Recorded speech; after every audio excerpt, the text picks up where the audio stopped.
Okay, we're doing this thing. I don't really know.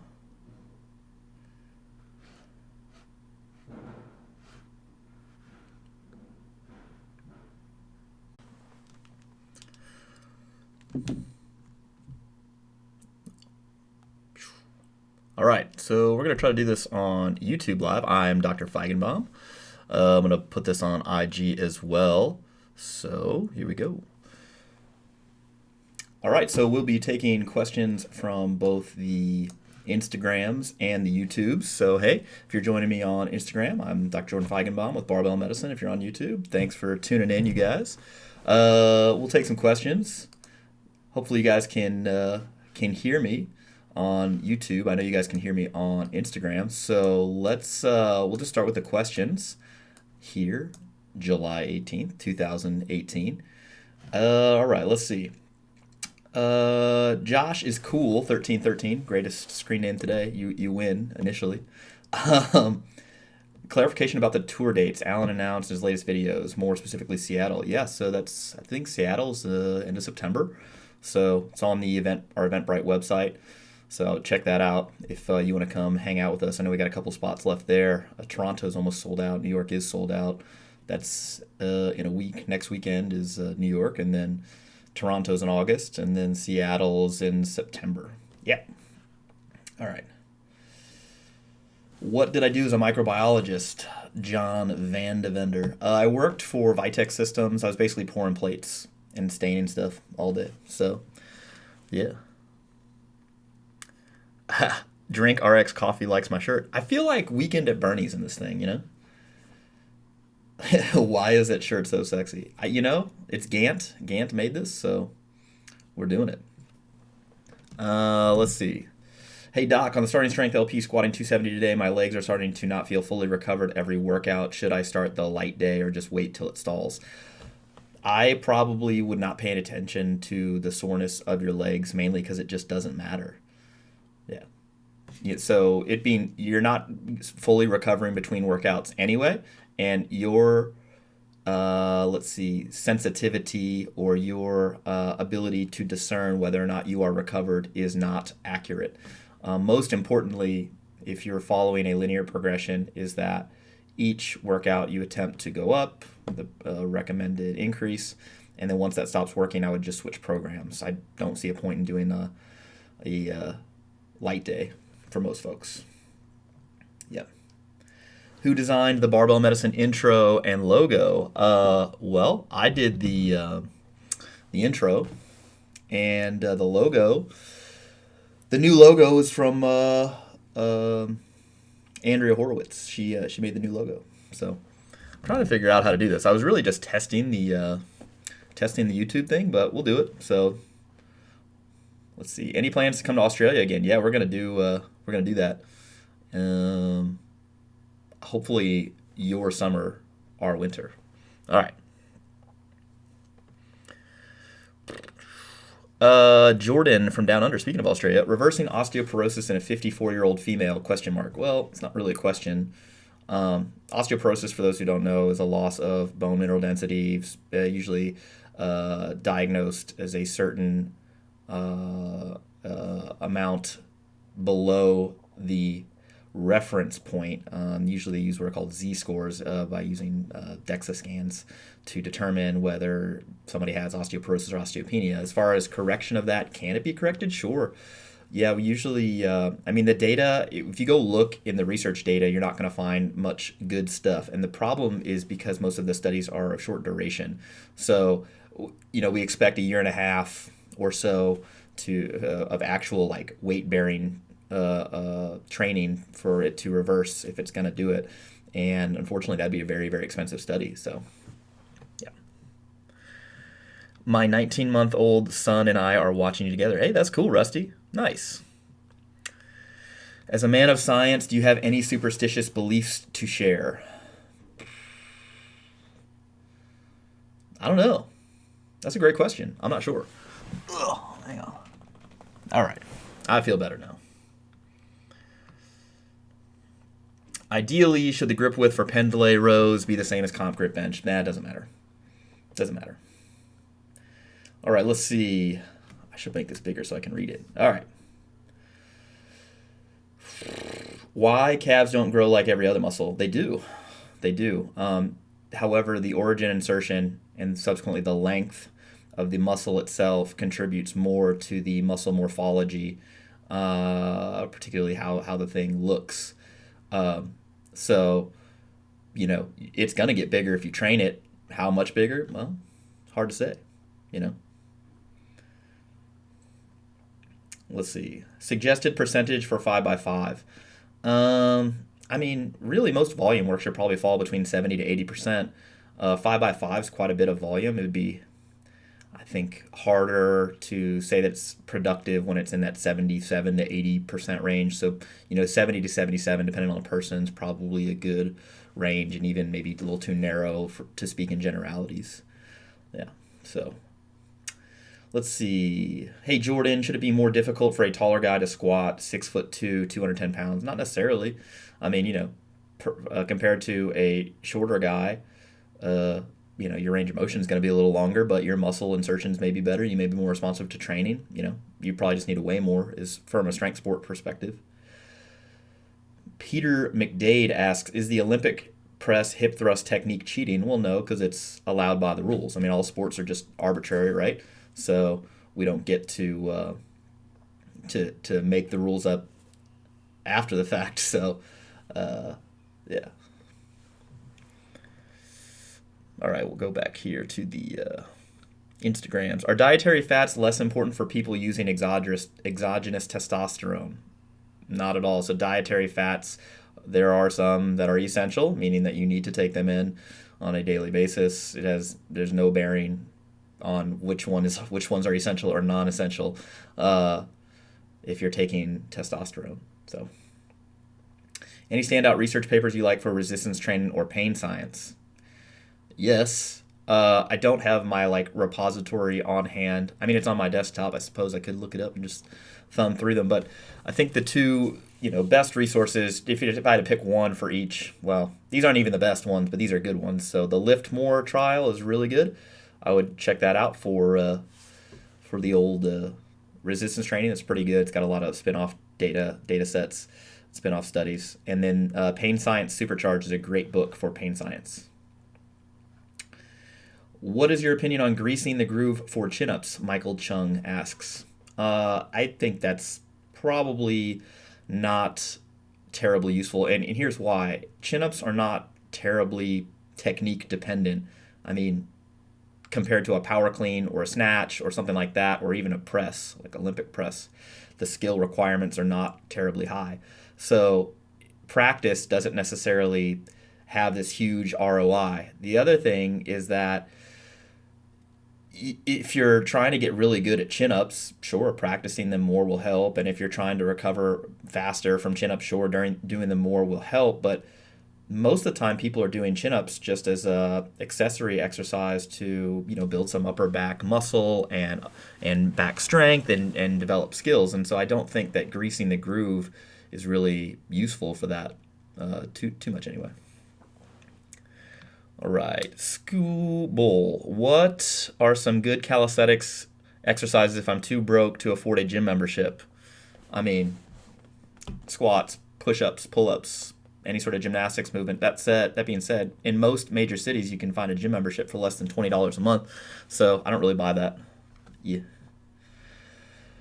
Aiden, do you think there are any disadvantages to cueing a lifter to pull themselves into the bar before the deadlift pull? I don't think that there are any general disadvantages to that. You're going to have to use empirical data, like how does the lifter respond to that? That's going to be the biggest thing. If they respond poorly, then yeah, that would be bad. But if they do well, that's fine. It's just like you wouldn't use the same cue over and over again if it produced poor results, right? All right. Hey man, what's your IQ? I have no idea. I've never tested it. Yeah. What superpower would you want to have? I think like an adamantium skeleton would be dope. Or like self-regeneration. I guess we already have that already, but yeah. I should have asked, have you seen actual reversal of osteoporosis using barbell training alone? Well, you're asking if somebody who is undergoing barbell training but keeps everything else the same in their life, have they reversed osteoporosis? Yes, I have seen that. Yeah. Tugboat asks, when pressed for time in the morning workouts, in what order would you reduce these variables? 1, sleep. 2, volume. 3, rest between sets. 4, number of exercises. Thanks. Short term, probably just rest between sets and number of exercises first. Long term, I don't know. I just feel like there's no one good answer here. So I think if you're running short on time, then reducing rest periods, that's what I would start with. If it's a chronic problem and you can't get all the training in, then I would probably end up training more days for shorter periods of time. So you'd only have like 2 exercises per day or something like that. So yeah, decreasing volume's not a good way to see long-term progress. Decreasing sleep is, I wouldn't want you to do that long-term. Yeah. Andre Silva asks, hey, Jordan, would create a beginner novice lifter program? I think he's asking me if I would create it. Yeah, we're working on it. Which beginner novice programs would you recommend? All right, and then how to select a good, effective beginner novice strength program for recreational lifters. So that's a great question. Here's the gist. It doesn't matter. It just doesn't matter, and here's why.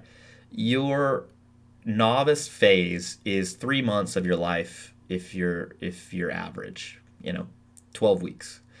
And the importance that 12 weeks, has as far as your long-term training results, probably not that great unless you have a very bad experience and that psychologically affects you or something like that. So I probably wouldn't, mandate or really strongly recommend any particular program. It's like, this is by far the best. I think you could do a bunch of things and be fine. Ideally, you'd want a program that sets you up for long-term success, builds many different motor patterns that are complementary, increases the stress over time, increases your training sort of tolerance and your recovery rate over time. So anything that decreases volume is probably not a good idea. Starting strength is fine. It's not, there's nothing terribly great about it. In fact, you can make an argument that there are multiple shortcomings with it. In fact, I would make that argument. But you could do a lot worse too. So, all right, Marion De La Vega. Is spinal decompression during night sleep an issue when training very early in the morning? No, that's a Stu McGill silliness that's not reflected via any important evidence or any important outcomes. So that the idea is that, your discs are so hydrated in the morning that you shouldn't train in the morning because you're at risk for back injury, whatever that means, if you train in the morning, which has not been shown in evidence at all. So that's just quackery, but, Stu McGill. So there you go. Because the thing is this. 1, what is a back injury? Like, define it. 2, you're suggesting that people lifting in the morning have a higher incidence of pain reports than those who lift in the afternoon or evening, which has not been shown, right, at all, and has actually been looked at. There's 2 studies off the top of my head that I remember reading that show no difference in time of training. Strength outcomes are a little better when you train later in the evening, typically, but no difference in sort of reports of pain. And the hydration status of your disc is not an important factor for, any sort of disc-related injury that may or may not manifest with pain. So I just don't care. Do you know of any research recommendations for barbell training with a VP shunt? A ventricular peritoneal shunt? No. That's pretty unique.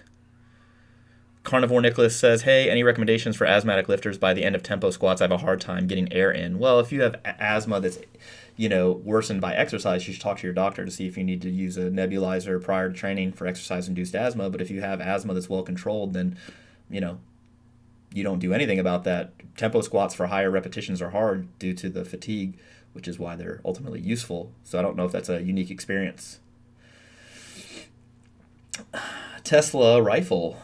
Using the templates long-term, any drawbacks to scheduling pendlay rows in a competition lift rep scheme to change things up once in a while? They're decreasing volume, and they tend to respond better to more volume. Yeah. And so just jacking up the intensity or prioritizing them like that, I don't see a huge benefit there. All right, let's see. Going to PR test in 2 weeks. This is my first time seriously going for it. Any tips for warm-ups on rest day or test day? Yeah, I mean, I think that you should do your normal warm-ups that you've been doing, and then probably around 80%. That's when you start doing singles. Do a single at 80%, and then 85 or 87%, something like that. And then one at 92, 93%, and 96%, 102%. That's typically, how I end up testing something like that. Yeah, that's what I would do. Did I see the recent study on mice that showed dietary fat but not protein or carbohydrate regulates energy intake and causes adiposity in mice? Thoughts on how this relates to humans? I mean, that makes sense, kind of. I mean, fat is very related to the satiety index. Higher fat things tend to be less satiating, especially if they have the same amount of protein and water and fiber as another source. Higher fat tends to be less satiating. And then dietary fat has to undergo less conversion to be stored as fat, but human fat storage is nuanced, and it's hard to translate mice studies terribly well. Let's see, Bryant Chica, would you go for getting a squat stand in air-conditioned basement with a low ceiling, or power rack in an unair-conditioned shack in the backyard? I would probably get a power rack in the basement. Yeah, if you can put squat stands in there, you can put a power rack in there, and you should probably have that for squatting, bench pressing. You might have to do seated press instead, but at least you can train when it's cold outside. Oh man, I'm getting a glare. All right, we're going glasses off. Glasses off. All right, let's see. What is your opinion on MDs versus DOs? Well, the last time I looked into this, there was some legislation that's about to come down the pike that all residency programs are going to be the same, meaning that DOs will be able to enter allopathic residencies without specifically applying to the allopathic match, and then vice versa. So previously, if a DO wanted to get into an MD residency spot, they'd have to enter in not only the osteopathic residency match, but also the allopathic or MD residency match, and now I think they're actually combining them, or will be soon. The accreditation bodies that are responsible for graduate medical education are are the same at some levels, and the requirements are similar all the way through. So I think that osteopathic and allopathic physicians are both very well trained, have the potential to be very good. Yeah. Is WebMD a reliable information source? I mean, if you're looking to drum up a differential diagnosis, I don't think so, because it's not complicated enough. There's not enough context there, so I don't know if it's terribly useful. And the other thing is, it can't tell you whether or not you should go to the ER right now. so I think that what is it being used for? Yeah. Hello, Jordan. How do I submit a video for review by you and your coaches? Send it to media@barbellmedicine.com. Yeah. Thoughts on Jason Blaha's content? I'm not familiar with enough of it to really comment on that intelligently. So, excuse me. Hey, mate. Suggestions on programming around other sports, i.e. soccer 3 times a week. Can you get enough volume in without dying from stress? I mean, in-season training is usually not a good time for, rapid strength gains. So it's more of maintenance at that point. And 3 times a week soccer, that seems more recreational than competitive, but if it's really important to you, then it might be a more recreational type of thing. Let's see. I'm about 2.5 months into LP and having double jaw surgery next week with a possible bone graft from my iliac crest. When can I realistically expect to return to training? What can I do when I return? Well, so this is actually a broader question. The surgeon is going to make a recommendation on when you could return to normal physical activity. And the recommendation is always just pulled out of thin air, right? It's not evidence-based. So there's only one there's one non-orthopedic sort of surgical situation that actually has evidence on training resistance training, particularly with free weights, right after surgery versus delayed resistance training. That's actually after a radical mastectomy or breast cancer surgery, where they actually will go into the axillary area and dissect lymph nodes. And one of the biggest problems with that surgery is lymphedema in the arm afterwards. So that's a collection of fluid that ultimately makes the arm bigger, uncomfortable, can actually cause damage in the area. So one of the training vlogs, I don't know which number it is offhand, I think it was 2 or 3 vlogs ago, I talked about the evidence there that shows that there's no increase in lymphedema, no increase in complications with free weight training like immediately after surgery, and they end up having a little bit better strength and function, which is what we would expect because they're actually training. That being said, the odds that your surgeon is going to say, yeah, dude, just go train, no big deal, is low. And they're thinking about, all right, is there a bleeding risk due to increased blood pressure, which occurs with all exercise, it occurs with all exercise, but does the bleeding risk significantly increase with when blood pressure goes up? If there's sutures, stitches that are involved, they're worried about dehiscence. Now, with if you're getting a bone graft from your iliac crest, then mechanically there may be a risk of wound opening and subsequent complications there. So, talking to your doctor about what are the risks of exercising post-operatively is really the key here. So there's risks and benefits to training. There's risks and benefits to not training. And there's risks and benefits to both of those situations post-operatively, and kind of weighing and measuring which one is best, along with your doctor advising you, is a good idea. Things to keep in mind, if they're worried about blood pressure and they're saying, well, you can do cardio but not lift weights. Well, blood pressure goes up markedly during cardio. Blood pressure markedly also goes up when you're on the toilet and all sorts of other things. So maybe that discussion needs to be, clarified a little bit. I just think that this is a conversation that requires more information and a more dedicated discussion than what I can provide over the tubes. All right, Jason Schaefer, I'm about 2.5 months into LP having... Oh, that's the same one. Jonathan Purcell, your deadlift is huge. What is your secret? The secret is deadlifting a lot. So, let's see. My first meet was 2011, I think. Man, it's been a while. So, it was either 2011, 2010. I pulled 540 pounds at 176 pound body weight. It took me 5 years, I think, to pull 600.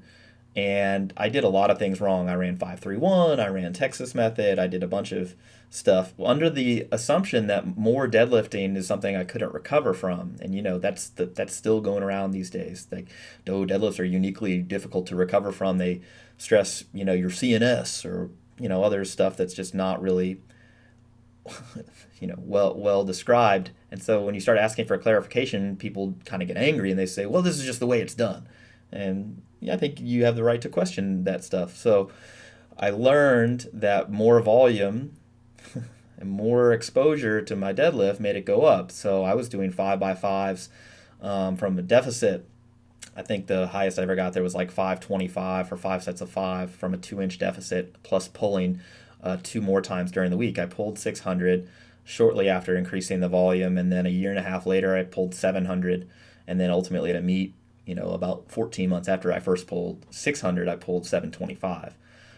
Since then, I've had medical residency and more focus on my business, and also just some waxing and waning periods of interest in really, really trying to push my deadlift. I do think that if I wanted to pull a bunch more weight, that, I'd have to dedicate a lot of resources towards training, and I think there are more important things in my life right now, which is ultimately why I'm not competing, but you didn't ask about that. Let's see. Are you doing something to improve your recovery other than food or sleep? I don't even sleep that well, so no. Doc, your beard is perfect. Hey, thanks. Let's see. All right, let's go back to the grams. What is the hottest chili pepper sauce food you've ever consumed, and did you die? I didn't die. I don't know how many Scoville units this particular set of hot wings was, but so, all right, we were not well off when I was coming up. When I say we, I mean my family. We just weren't. So in any event, I still wanted to be social. So I would go out with my friends, and if they go out to eat, I would eat beforehand. Right, that was the thing. In any event, one particular time, we went to Buffalo Wild Wings, and it was a Tuesday night because they had I think it was 10 or 20 cent wings nights, and I didn't have any money, but I did know that if I ate the hottest wings that they had there, which were blazing wings, I think that was the name of them. If I ate them, then they would be free. Now, going down, I remember it being not enjoyable. It was painful going down. And granted, these probably aren't terribly hot, but teenage self really thought that they were hot. I remember my mouth being on fire. I couldn't get enough wet wipes to help me out. But the worst part was the next day when they came out, the other end. So I think that's probably the hottest thing that I've ended up having. So. How much stronger should my touch and go bench be than my paused bench? I don't really think that should be the case. I mean, it just depends how much you practice each, So, for instance, my paused bench is probably just as strong as my touch and go bench right now, just because I practice my paused bench more than my touch and go bench, but they're pretty close nonetheless. So. Mike Anderson, can you go through the novice stage without having eaten more, i.e. over 2 years, and seen your squat double? That's not possible. Novice phase never lasts that long. It's 3 months, give or take. So, all right. Nicholas, how long should I wait until I go to a doctor because of back pain, currently training with it, and doesn't improve or get worse? Yeah, unfortunately, I can't tell you from here. I mean, there are some signs and symptoms where we would say, hey, you should go to the doctor. So loss of bowel or bladder function, radiculopathy, so that's nerve, tingly pain that's in a dermatomal distribution that's consistent with acute onset radiculopathy, probably deserves sort of evaluation. If you've had it for longer than 6 weeks, you should definitely be evaluated. I mean, I think if it's bothering you enough to worry you, then having some reassurance by going to see a doctor is reasonable. We'd like to think that all of our colleagues are doing the right thing as far as following guidelines for low back pain, non-specific low back pain management. That's kind of my general recommendation without knowing anything more about you and not having a duty to you as your physician. So, quick nutrition question. My weight varies by 2 to 4 pounds every morning. That's not unusual, like Tom Jones said. I have no idea how to judge whether my calories you're taking in are too much or too little. Well, I think you just take an average over a 7-day period and see how that average is doing. Yeah. All right, to the gram. DWNet. I tried out high bar squatting. It feels a lot better on your elbows, which always give me trouble with low bar. Is there any significant disadvantage to just sticking with high bar? Yes, this is actually a great question. It has been said elsewhere that if you squat low bar, you activate more muscle mass, more motor units, and get a better training effect, i.e. get stronger, whatever that means, and you generate a higher hypertrophy response because you get to use more weight than a high bar squat. Yet, this has not been shown experimentally or anecdotally. Imagine if you took two twins that were the same size, same motivation to train, all sorts of stuff, and then you had one do low bar for a year and they did the same programming, and one did high bar for the year and again they did the same programming, and then you tested them both on a leg press, 1 RM, 3 RM, whatever, at the end of the year. Who's stronger?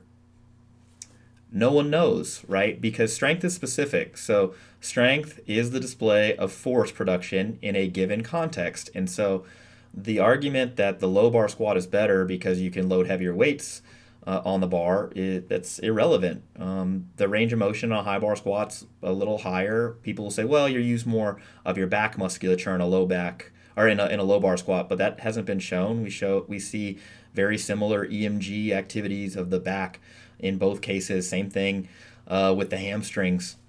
And it turns out that a 2D stick model of what happens, from a physiological standpoint is not sufficient to actually predict training outcomes. So I don't think that there's any significant difference in strength development unless the test that you're going to do later on is the low bar squat, in which case practicing the low bar squat is, obviously going to be helpful for that test.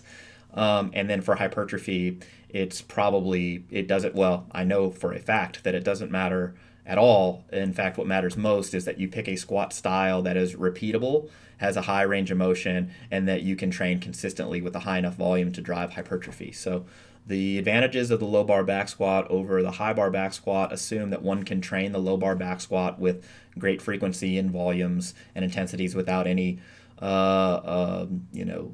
negative side effects that wouldn't be there with the high bar squat, or vice versa. And also assumes that you care a lot about the amount of weight you can squat in with the low bar, with the bar low on your back. It's not like if you took Ilya and moved the bar an inch down his back, he'd squat more low bar. Why? Because he's never done the low bar squat before, right? It's just like sumo deadlift versus conventional deadlift. People saying, oh, sumo's easy and this, that, and the other. Well, go pull sumo and go pull a massive PR. It's not how it works. So you have to practice for a specific demonstration of strength potential. Hopefully that makes sense. All right, Tim Sashi asks, your take on the Japanese grip. I don't know what that is.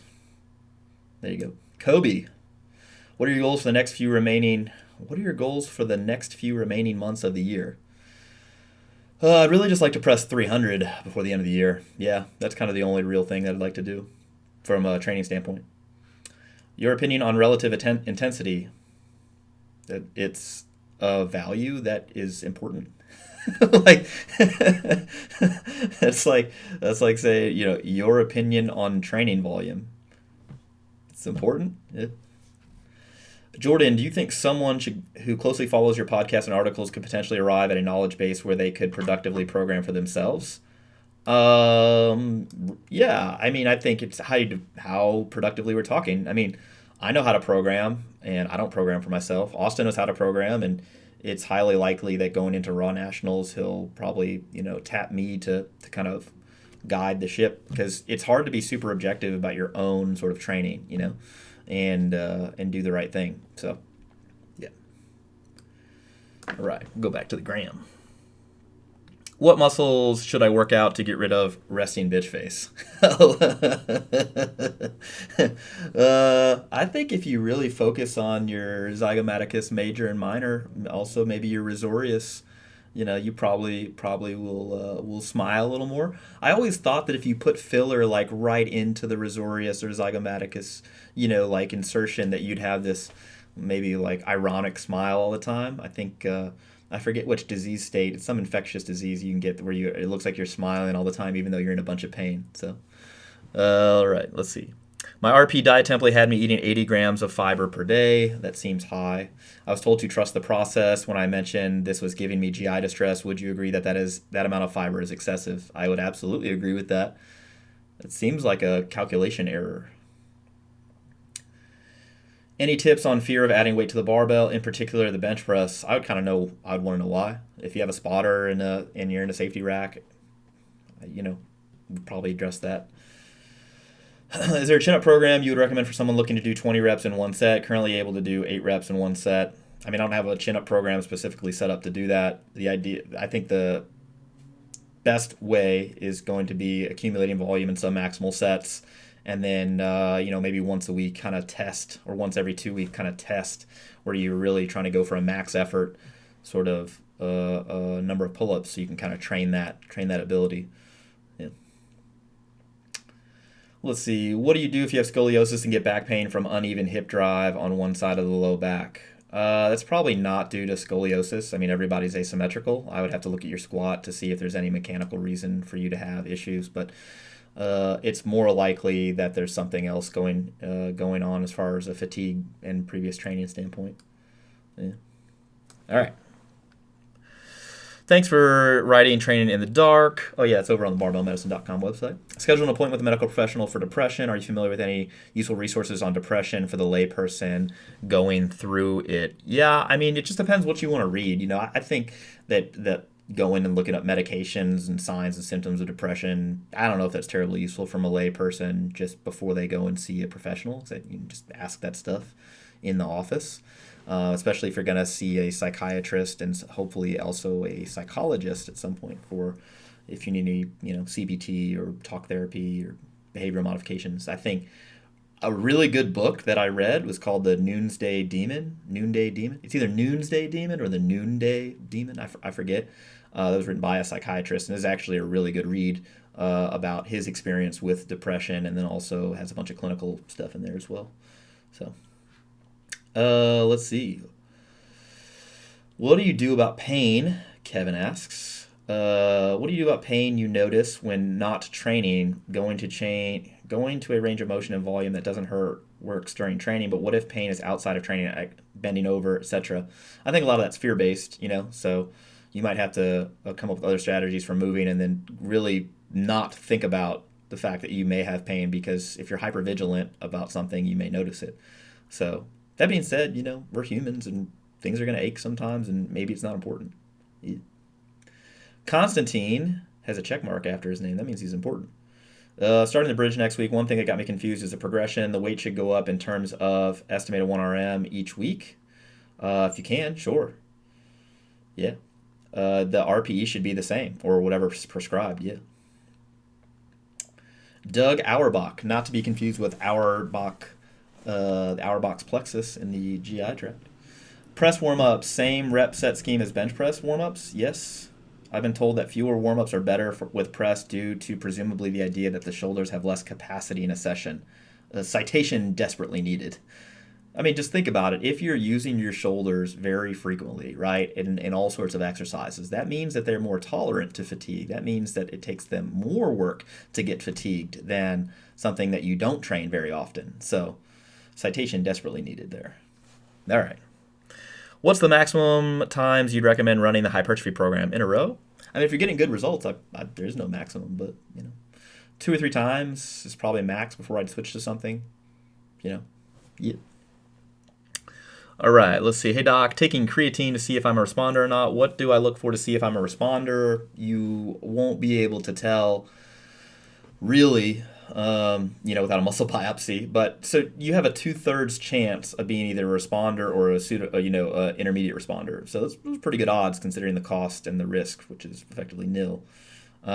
If the weight on the bar is going up, that's reasonable, I think, to say, hey, I think I respond somewhat to creatine. Yeah. Jake Mowbray, what effect does age have on time spent in different stages of lifting advancement? Potentially none. So I think that calling people old and saying that they have a different training, sort of outlook, forecast, or they need different training needs is as silly as saying that women have a different training, forecast and needs. I think both are irresponsible, incomplete, and lazy. It's better to model training response with this sort of like training sensitivity continuum. So on the one end, you have people who are very, very training resistant, which means they need more volume, they need more training, they need more input, more stress to get a given sort of improvement in an outcome that you're tracking, like strength, hypertrophy, etc. On the other end, you have very, very training sensitive folks. These are the people who over-respond to exercise, and they need less input to get the same sort of training outcome. So whether that be 5 or 10 pounds on the barbell or a certain increase in muscle size. When you compare across groups, you could make the argument that folks who are anabolically resistant, which include older folks in general, those folks tend to be more training resistant due to worse muscle protein synthesis rates, worse absorption of protein, worse sort of exercise tolerance at baseline. So those folks are going to need more training to get a certain response. And so does that mean that they need to do 2 sessions a week or only one working set, right off the bat? Well, not necessarily, because there's going to be older folks who are training sensitive too. So I think determining someone's training resistance and training sensitivity is done empirically, and also based on your own sort of previous experience. You can kind of expect what's going to happen. If you see somebody who's just a lifelong athlete, you can reasonably expect them to be more training sensitive than somebody who's never exercised before. Yeah, reasonably. All right. What would you suggest to do for a powerlifter who's running a strength program for powerlifting, but wants to cut fat with diet and exercise, but doesn't want to lose strength? Well, there's a lot in there. So I think that there's a few questions. If you are running a powerlifting program, then the goals of that program are to improve your performance in the squat, the bench press, and the deadlift. That means that you should have regular practice and exposure to the squat, the bench, and the deadlift at relatively high intensities, such that you get better practicing that skill. It should also have enough volume where muscle cross-sectional area is increased to the degree that it can be based on your nutritional needs. Now, if you're losing weight, you're compromising your ability to add new lean body mass as you're losing weight, but you're still training. So best practices would be to, lose weight fairly slowly, continue a good training program, and don't cut training volume because otherwise you're just going to detrain. Let's see. What are my thoughts on the sumo deadlift? The sumo deadlift is a perfectly fine way to train the deadlift. The idea that it is somehow inferior to the conventional deadlift is lost on me. I don't understand that line of thinking. It uses a lot of muscle mass. The range of motion is very great.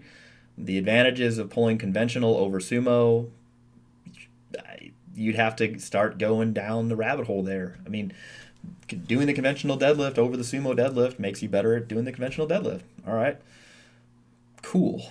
Additionally, if you are doing the sumo deadlift and you're an Olympic weightlifter, well, you can make the argument that, pulling conventional might be more specific. Oh, look, now I'm tan. I just turned some lights down. But I don't see any real problem with the sumo deadlift, especially if somebody can't otherwise pull productively. Yeah. Is there something in the works for the Barbell Medicine coaching certification? Yes. Oh, man. All right. Hey, Doc, I asked you this last time. What is the song you had on the demo list on the unlisted YouTube videos? I don't know. I actually don't know. For field athletes, I've heard you opine that qualities such as power and endurance may be sufficiently developed by playing one sport more with time in the gym best spent on strength. I would agree with that in general, yeah. Power cleans hit the calves, rows don't. I can clean more than I row. Can I sub in cleans for rows on the bridge? 10 doubles? You're talking about 20 reps on the calves, which is, that's not enough. And there's no eccentric loading there, which is almost certainly necessary for muscle growth. So can you do that? Sure. Should you? Me. Let's see. Am I still a novice? I don't know, Mike. Are you? I've been lifting roughly 2 years. You're not a novice. No. Does referred pain in this SI joint during conventional deadlifts but not during sumo mean there's a form issue? Not necessarily, no. Andrew, friends, and Jordan just recently videotaped my bench press for the first time and realized I had a high arch. Is anything inherently wrong with that, or should I just go with what's comfortable? I mean, it's hard for me to say, yeah, just do what's comfortable. That doesn't seem satisfying to me. But, you're asking, is there any harm in arching during the bench press? Well, let's discuss that. The arch in the bench press comes primarily from overextending the lumbar spine, not from the thoracic spine. That's an error when people say that. It's from the lumbar spine. Is there any danger to overextending the lumbar spine when it's not being axial loaded? That means, bar on top of the axial skeleton to a significant degree. I don't think so. Now, that being said, if you have some fatigue already brewing in the musculature about your low back and hips, then, the isometric contraction required to hold that position in your high arched bench press may, create more fatigue and cause a little back pain. That doesn't mean it's bad. It just means we gotta, we might need to temper that arch. That's a rather unusual thing. But, people will get cramps in their low back sometimes in a meet during the bench press, and that's due to acute fatigue. So, in any event, there's nothing wrong with the arch. I talk about this in the YouTube video about how to bench. Well, should you take Peri-RX on non-training days? Yeah, the ingredients, particularly the creatine, the beta-alanine, I think need to be dosed on a daily basis. How many grams of CBD oil should I chug per night for sumo deadlift gains? You should do enough to test positive for whatever the next person gets busted for in CrossFit. CBD oil is, yeah, I think it's a distraction. So, all right, let's see. Here's another one. Jordan asks, does the benefit of resistance training for bone density correspond to load lifted? And is there a point of diminishing returns? Actually, it's interesting. The best data we have on this today suggests that there's a volume. The volume correlation is much more important than the absolute intensity. Rather, the time. This is actually a point where time under tension matters, because effectively it's how long and how frequently you're loading the axial skeleton with load. So the volume tends to be more important than the intensity. In your honest opinion, should anyone bother aiming to compete in national level lifting if they know for a fact they will never consider supplementing testosterone or pro hormones? You're saying that in order to compete at the highest levels of strength sports, you need to be taking exogenous testosterone or pro hormones, and I don't think that's necessarily true. I think that the more competitive your weight class is and the more incentives there are to be the best, the more likely it is that the playing field is enhanced. If your only joy comes from winning, well, that's a decision you'll have to make. I don't know if I could reasonably say that in every strength sport there's that you have to take testosterone or pro hormones in order to compete. I would suggest that there are probably other things you need to do to compete besides those things.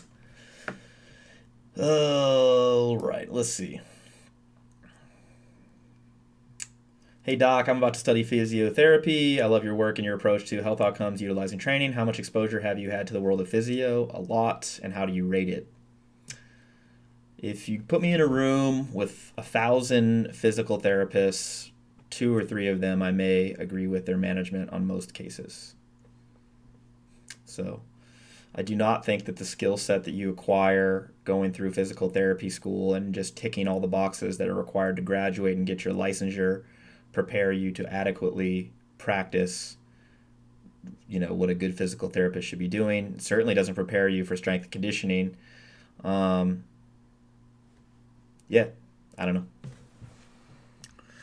Are there any books you recommend which are training related? Sure. Science and Practice of Strength and Conditioning by Zatsiorsky. It's a good one. Yeah.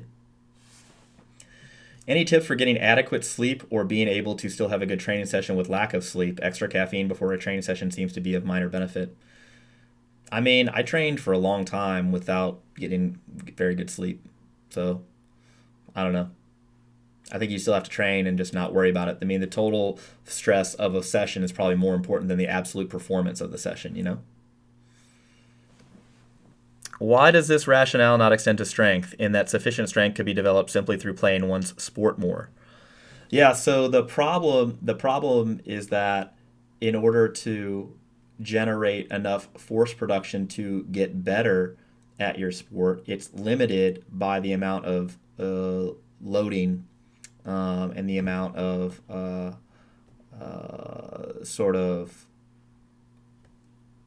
not super physiological, but you have to, in order to develop more force, you need to be exposed to situations where you're made to produce more force, and you can't really do that via practice on the field. You can get more exposure to the same forces, and that'll improve your technique, but in order to actually get the muscles to produce more force, you'll need to use other implements.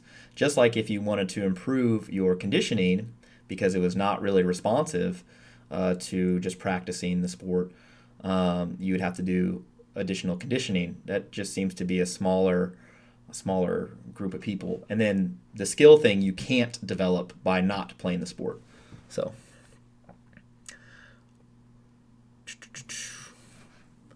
how strong is the correlation between athleticism and the athletic phenotype?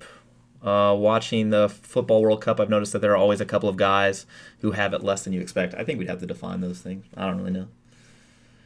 Thoughts on best course to go from associate's degree to PT, associate's degree as a PT assistant to a doctor of orthopedic medicine. So there is no degree that gives you that makes you a doctor of orthopedic medicine. If you have a PTA degree, I think that's an associate's degree. Most four-year universities would take some of the credits and give you, and you'd have to take the rest to get your bachelor's in anything. You can get your bachelor's in anything. If it's science related, if it's like a health sciences or similar field, you'll have less additional prerequisite courses to take before you can sit for the MCAT in the United States. I don't know what it is in other countries. But that's the medical school entrance exam, and then you have to take that exam and apply to medical school, and then get into medical school, finish medical school, and then you do a residency in orthopedic surgery. So, and then you can have a license as you're board certified as an orthopedic surgeon. Yeah. What do you think of volume auto-regulation strategies? I think there are many kinds. The fatigue stops are fine. The explicit prescription of volume is fine. Multiple ways to do it.